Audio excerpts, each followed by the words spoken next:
Welcome to exam विवेचना। तो ये हमारी HPLT टेट की अगली सीरीज़ है, अर्थात अगला वीडियो है। इससे पहले भी हमने इसके बहुत से पार्ट को डिस्कस करा है। अगर अभी तक आपने उन्हें नहीं देखा है तो आप उन्हें भी देख सकते हो, लिंक आपको डिस्क्रिप्शन बॉक्स में मिल जाएगा। तो चलिए अब वीडियो को स्टार्ट कर देते हैं। यहाँ पर आपको बता दूँ, अगर अभी तक आप हमारे टेलीग्राम ग्रुप के साथ नहीं जुड़े हैं तो आप हमारे टेलीग्राम ग्रुप के साथ जुड़ सकते हो। लिंक आपको डिस्क्रिप्शन बॉक्स में उपलब्ध करवा दिया गया है, ठीक है। तो चलिए अब करते हैं वीडियो को स्टार्ट। तो यहाँ पर पूछा गया है पहला प्रश्न,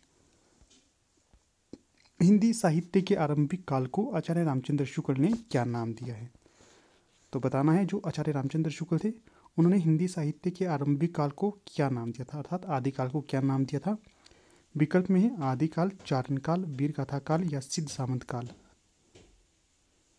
तो सही विकल्प यहाँ पर कौन सा होगा, तो यहाँ पर सही विकल्प हो जाएगा विकल्प सी।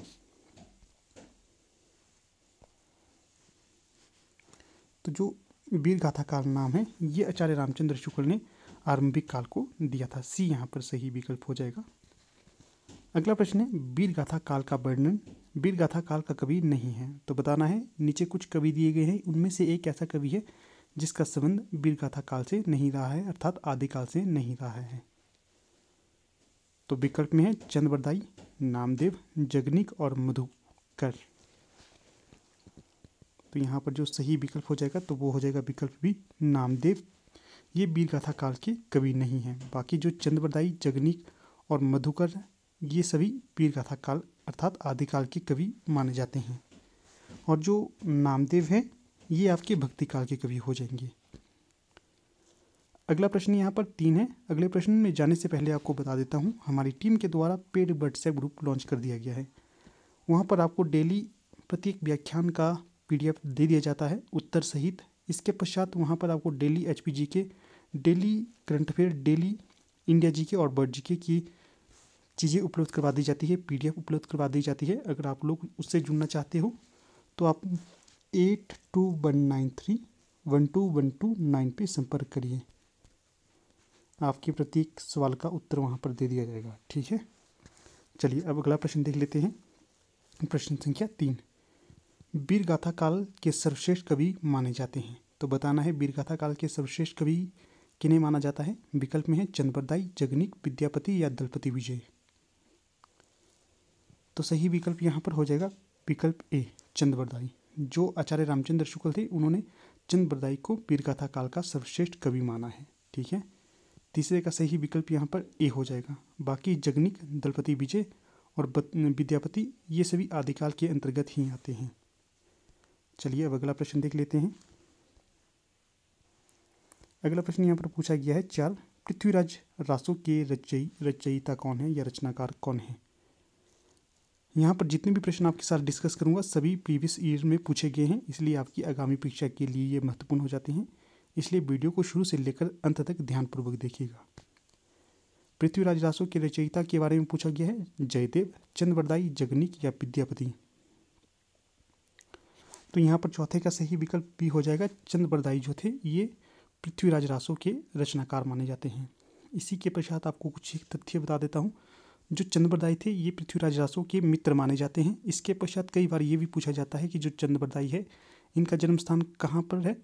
तो जो चंद्रबरदाई जी है इनका जन्म स्थान लाहौर माना जाता है, ठीक है ना, लाहौर में। और ये षड भाषा के ज्ञाता भी माने जाते हैं। इसके पश्चात इन्हें व्याकरणाचार्य माना जाता है, ज्योतिष आचार्य माना जाता है, ये भी आपने याद रखना है। अगला प्रश्न है 5, कबीरदास की भाषा थी। विकल्प में है ब्रज, कन्नौजी, सधुकड़ी, खड़ी बोली। तो जो 5वें का सही विकल्प यहाँ पर हो जाएगा विकल्प सी, सधुकड़ी। कबीरदास की भाषा को सधुकड़ी कहा जाता है। आपके लिए एक और प्रश्न यहाँ से छोड़ दूंगा। आपने बताना है कि जो कबीरदास थे इन्हें भाषा का या हिंदी का डिक्टेटर किसने कहा था, ठीक है ना, ऐसा कुछ प्रश्न है। तो बताना है आपने किसने कहा है इन्हें डिक्टेटर। अगला प्रश्न है 6, कटकटान कपि कुंजर भारी, दुहु भुजदंड तमकी मही मारी, डोलत धरनी सभापद खसे, चले भाजी भय मारुत ग्रसे। प्रस्तुत पंक्तियों के रचयिता कौन है। विकल्प में है तुलसीदास, जायसी, देव या नूर मोहम्मद। तो यहाँ पर जो सही विकल्प हो जाएगा ए, तुलसीदास। तुलसीदास, जायसी ये दोनों ही भक्ति काल के प्रमुख कवि माने जाते हैं। उदाहरण के लिए अगर हम लेते हैं राम भक्ति काव्य, तो राम भक्ति काव्य का वृक्ष तुलसीदास जी को माना जाता है। अगर आगे यहाँ पर आपके पास प्रेम मार्गी शाखा का वृक्ष किसे माना जाएगा, तो वो जायसी हैं। और जो देव और नूर मोहम्मद है, जो नूर मोहम्मद होंगे आपके, ये भी आपके प्रेम मार्गी शाखा के कवि माने जाते हैं।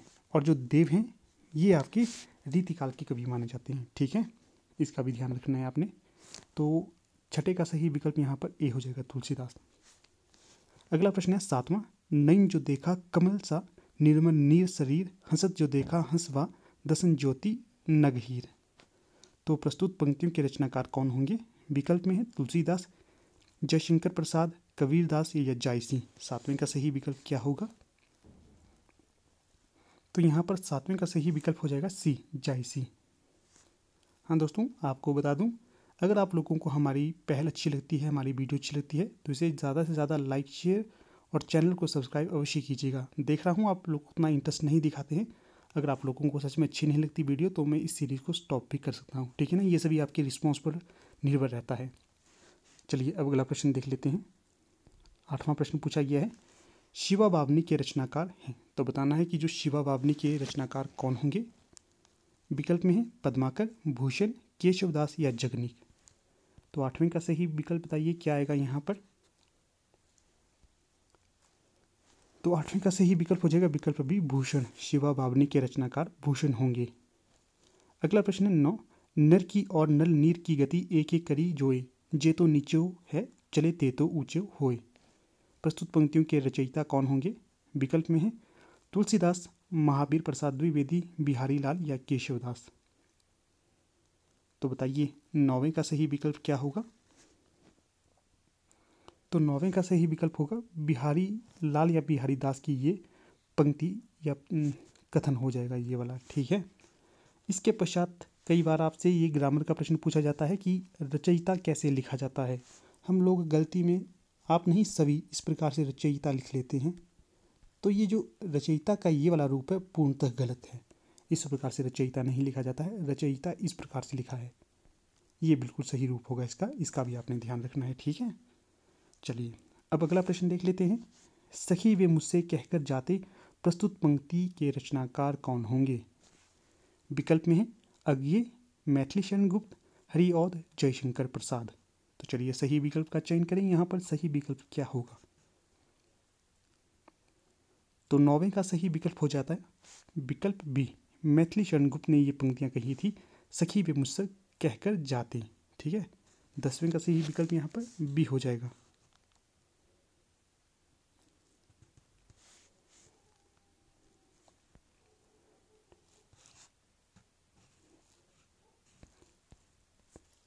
यहाँ पर आपको थोड़ी सी व्याख्या बता देता हूँ। जो ये पंक्तियाँ मैथिली शरण गुप्त ने अपनी यशोधरा नामक काव्य ग्रंथ है उसमें कही थी। अर्थात जब भगवान बुद्ध तपस्या के लिए चले जाते हैं तो वो अपनी पत्नी यशोधरा को बिना कहे ही तपस्या के लिए चले जाते हैं। तो इससे निराश होकर यशोधरा, जो कि भगवान महात्मा बुद्ध की पत्नी थी, वो अपनी सखी से ये अपना दुख प्रकट करती है। इन पंक्तियों से आपको ये दुख झलकित हो रहा होगा। ठीक है, अब अगला प्रश्न है 11। तो इसमें पूछा गया है, हिंदी कविता को छंदों की परिधि से मुक्त कराने वाले कौन थे? विकल्प में है सुमित्रानंदन पंत, जयशंकर प्रसाद, महादेवी वर्मा या सूर्यकांत त्रिपाठी निराला। तो बताइए दोस्तों सही विकल्प यहाँ पर क्या होगा। तो यहाँ पर जो हिंदी कविता को छंदों की परिधि से मुक्त करवाया था, सूर्यकांत त्रिपाठी निराला द्वारा करवाया गया था। ठीक है, यहाँ पर जो डी होगा सही विकल्प हो जाएगा। और भी तथ्य आपको बता देता हूँ, जैसे जो सूर्यकांत त्रिपाठी का ये छंद था, इसे रबड़ छंद, केंचुआ छंद इत्यादि भी कहा जाता है। उस समय के विद्वानों ने इसका बहुत ज़्यादा मजाक उड़ाया था।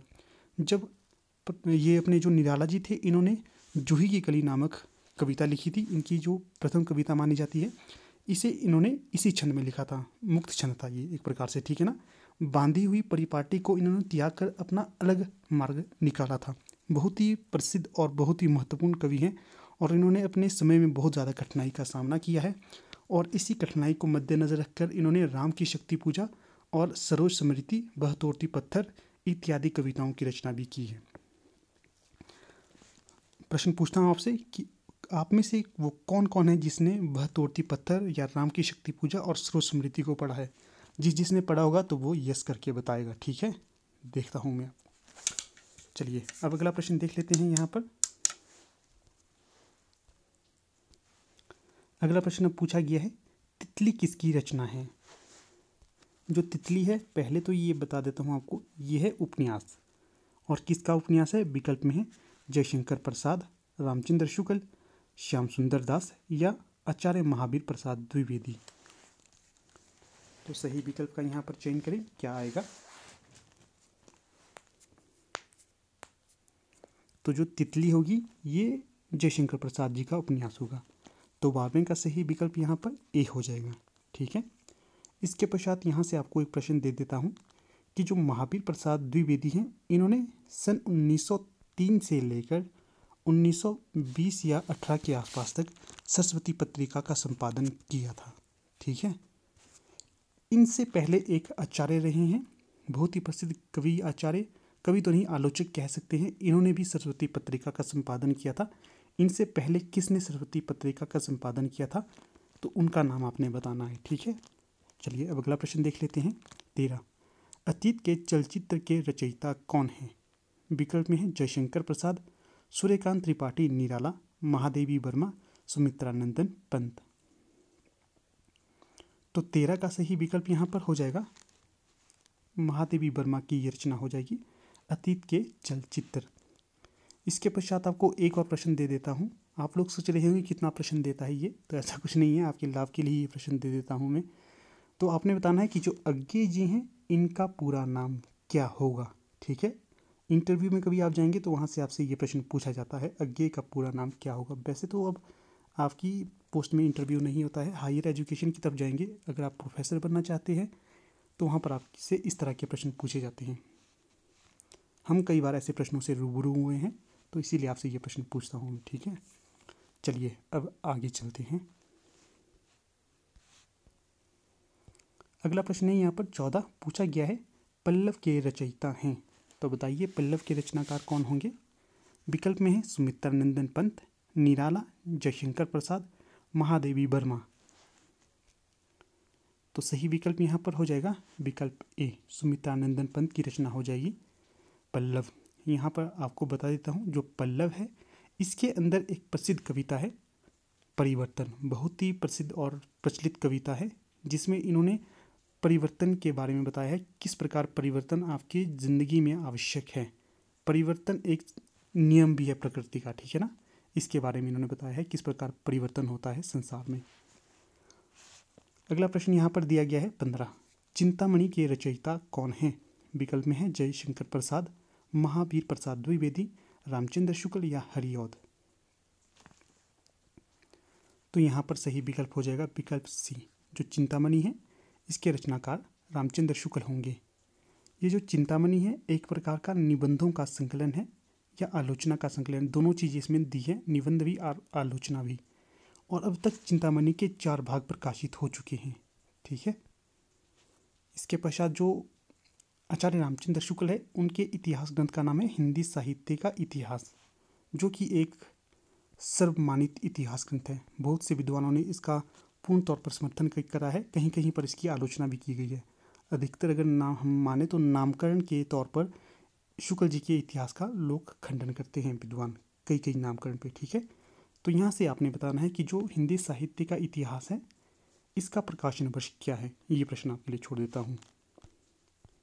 अगला प्रश्न है यहाँ पर 16, जन्मेजय का नागयज्ञ किसकी कृति है। विकल्प में है सेठ गोविंददास, जयशंकर प्रसाद, लक्ष्मी नारायण लाल, गोविंद बल्लभ पंत। तो 16 का सही विकल्प बताइए क्या होगा। जो जन्मेजय का नागयज्ञ है इसकी विधा भी लिखिए, ये है नाटक विधा की रचना, और किसकी है, जयशंकर प्रसाद की। इसके पश्चात जयशंकर प्रसाद के अन्य नाटक है राजश्री, चंद्रगुप्त, स्कंदगुप्त, एक घूंट और ध्रुव स्वामिनी, ये इनके प्रसिद्ध नाटक माने जाते हैं। अगला प्रश्न है 17, हम दीवानों की क्या हस्ती हैं आज यहाँ कल वहाँ चले, मस्ती का आलम साथ चला, हम धूल उड़ाते जहाँ चले। प्रस्तुत पंक्तियों के रचयिता कौन होंगे? विकल्प में है सियाराम शरण गुप्त, भगवती चरण वर्मा, सुभद्रा कुमारी चौहान और रामधारी सिंह दिनकर। 17 का सही विकल्प क्या होगा दोस्तों? तो ये हो जाएगा विकल्प बी, भगवती चरण वर्मा की ये रचना हो जाएगी। महत्वपूर्ण रचना है, कई बार परीक्षा में ये पूछी जाती है। आगे जो विकल्प डी है, रामधारी सिंह दिनकर, तो इनकी कुछ प्रमुख रचनाएं हैं। एक तो पहली रचना इनकी है रश्मिरथी, बहुत ही महत्वपूर्ण और बहुत ही सुंदर रचनाएं, कविता कह सकते हैं। अगर कभी आपको समय लगे तो आप यूट्यूब में सर्च कीजिए रश्मिरथी, आपको इतने सुंदर सुंदर व्याख्यान रश्मिरथी पे मिलेंगे। अगर आप डिमोरलाइज हो जाते हैं, कभी आपका मन स्टडी करने का नहीं करता है, तो इस तरह की गतिविधि आपको करना चाहिए। जो दिनकर जी है, इनकी रचना है रश्मिरथी, उसको अवश्य सुनना। एक है आशुतोष राणा, उसके पश्चात और भी बहुत अच्छे अच्छे कवि हैं जिन्होंने इसके ऊपर ही बहुत सुंदर सुंदर पंक्तियाँ प्रस्तुत की हैं। ठीक है, इसके पश्चात मनोज मुंतशिर है, उन्होंने भी इसके ऊपर एक सीरीज चलाई थी, आप वो उसे अवश्य देखिएगा, बहुत मज़ा आएगा आपको देखने से ही। अगला प्रश्न है 18, तो इसमें पूछा गया है निम्नलिखित में से सबसे पहले अपनी आत्मकथा हिंदी में किसने लिखी थी? विकल्प में है श्याम सुंदर दास, सेठ गोविंद दास, जवाहरलाल नेहरू, राजेंद्र प्रसाद। तो 18वें का सही विकल्प बताइए क्या आएगा? तो जो यहाँ पर विकल्प है इसमें सही विकल्प हो जाएगा विकल्प डी, राजेंद्र प्रसाद जो हैं इन्होंने हिंदी में सबसे पहले अपनी आत्मकथा लिखी थी, इसका भी ध्यान रखना है आपने। ठीक है, 18 का सही विकल्प डी हो जाएगा। तो अब आपको बता देता हूँ, हमारी टीम के द्वारा LT टेट और PGT हिंदी और LT कमीशन के लिए कोर्स लॉन्च कर दिए गए हैं। अगर आप लोग इंटरेस्टेड हो तो आप 8219312129 पर संपर्क करिए। ठीक है, यहाँ पर आपके सभी प्रश्नों के उत्तर दे दिए जाएंगे। बहुत अच्छे कोर्स है ये, आपकी परीक्षा के लिए बहुत ज़्यादा लाभदायक होंगे। ठीक है, तो चलिए ठीक है, अब वीडियो का समापन कर लेते हैं। आप लोग वीडियो के अंत तक बने रहे, इसका बहुत बहुत धन्यवाद।